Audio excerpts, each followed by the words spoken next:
Não houve ditadura militar no Brasil durante esse período, de 64 a 85?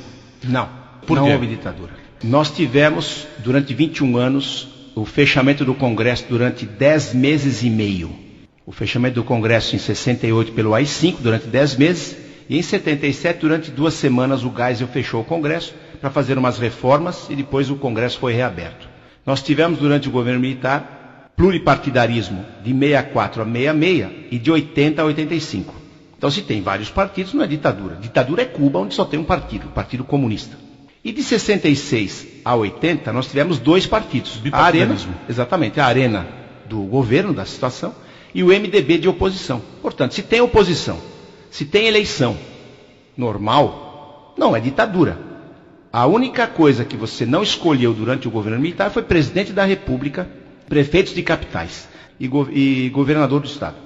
São 3 cargos que o povo não escolhia. Presidente, pelo voto direto, governador de estado e prefeitos de capitais. Todos os outros cargos, vereadores, prefeitos, deputados federais, estaduais, senadores, foram eleitos pelo povo durante todos os 21 anos.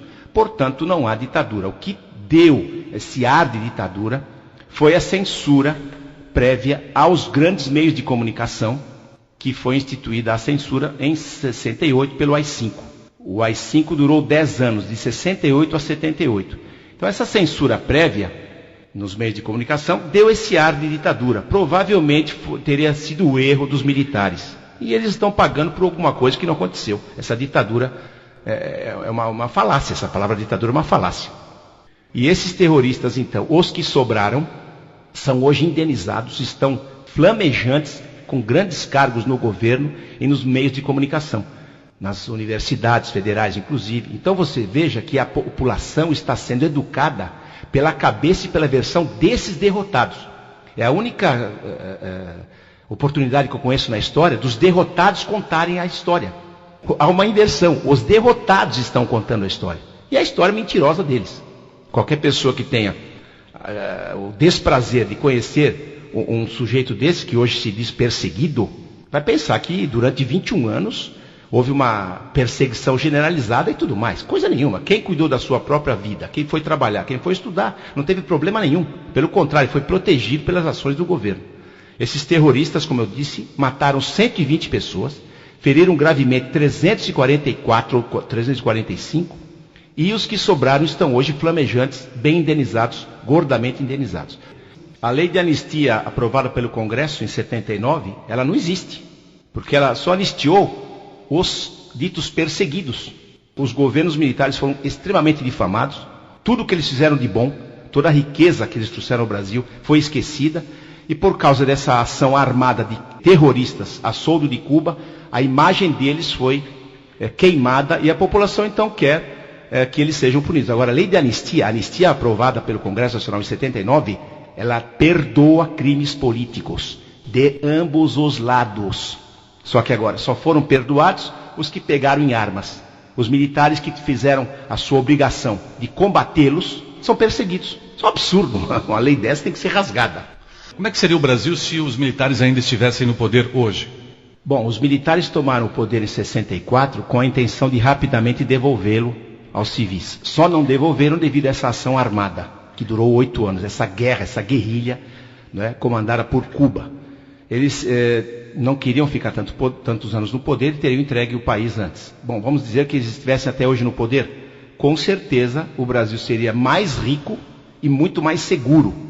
E é o que a gente viu na época que eles estavam no poder. Não poderia ser diferente. Todos os 5 generais morreram com suas aposentadorias magras. Não havia corrupção nenhuma por parte de militares. Até hoje a oposição não apontou um dedo de um soldado raso ao maior general. Né? Nós tínhamos realmente governos de pessoas extremamente honradas. O mais honrado, o mais inatacável de todos, com certeza foi o Médici, que é o mais difamado dos 5. O Médici recebeu como salário de presidente $724. Esse dito operário, né? Esse molusco que ficou no poder durante 8 anos, chegou em Brasília com 2 malas de mão e saiu com 11 caminhões. O senhor Luiz Inácio Lula da Silva e sua esposa e seus asseclas saquearam o Palácio do Planalto e o Palácio da Alvorada. todas as obras de arte, os móveis, cristais, louça, talheres, eles levaram tudo embora para São Paulo. Isso é um crime, não é? Que eu estou procurando, cadê o juiz, cadê o promotor que vai levantar? Está todo mundo, não é, adorando esse homem, está todo mundo quieto, ele é o chefe do mensalão e ninguém aponta o dedo para ele. É o governo mais corrupto da história da humanidade. Eu conheço um pouco da história da humanidade, eu conheço bem pouquinho, mas você não vê um governo tão corrupto, tão corrompido e que fez tanto mal para o país, porque agora o crime ficou institucionalizado. Não é? Qualquer bandido aí, quando é pego pela polícia, ri da cara da polícia. Não é? Isso foi culpa realmente a partir do governo desse molusco. Essa turma acabou com o nosso país e estão milionários. É uma coisa realmente terrível. Eu creio que o futuro do nosso país vai ser muito ruim mesmo, se essa turma não for desalojada do poder imediatamente. Professor, obrigado pela sua participação, bom dia. Um bom dia a todos e salve 31 de março.